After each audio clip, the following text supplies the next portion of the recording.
Let's go to the point. The very first effect is video stabilization. The one that I have right now is very chaotic. To do it, click in your video, go into the video section, and then for the AI tools. Now scroll down until you find this stabilization right here. Enable it and scroll down a little bit more and click on Analyze. The AI will analyze all of your video, and after the analysis is done, you can change the amount of zoom, which will increase the video stabilization. Another cool feature that you might want to go for is this lens correction here. Very useful if you're using an action camera or some video that has lens as effect, like fisheye for example. Let's go to the next video effect. This one is motion tracking. I'll use it associated with the stabilization feature we've done already. Go again to the section Video and AI Tools, and right here in the beginning, enable motion tracking. Resize this square into the body of the person here, and oops, forgot to go into the beginning of the video. There we go. Now, let me resize this rectangle one more time and click on Start the Analysis once more.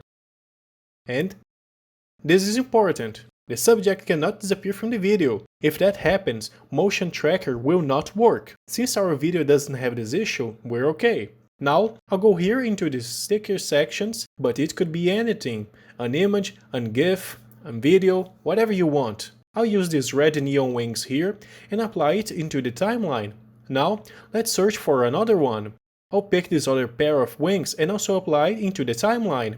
Now, I need to cut the video for each image I've selected, just as I'm doing right here. Now, click on the first segment of the video and, inside the motion tracker option, select the red wings or the image you added for the link element. Let's replay it.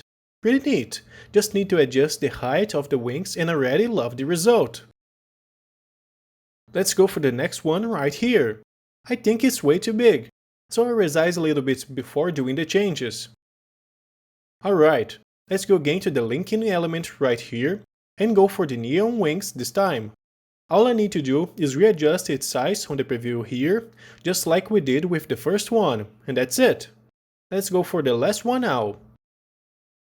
Click on the video and just like the last one as well, we'll go for the motion tracker. Reshape the rectangle once more into the face of this guy and begin the motion tracker for his face. Now, in the link element, this time we'll go for the mosaic option.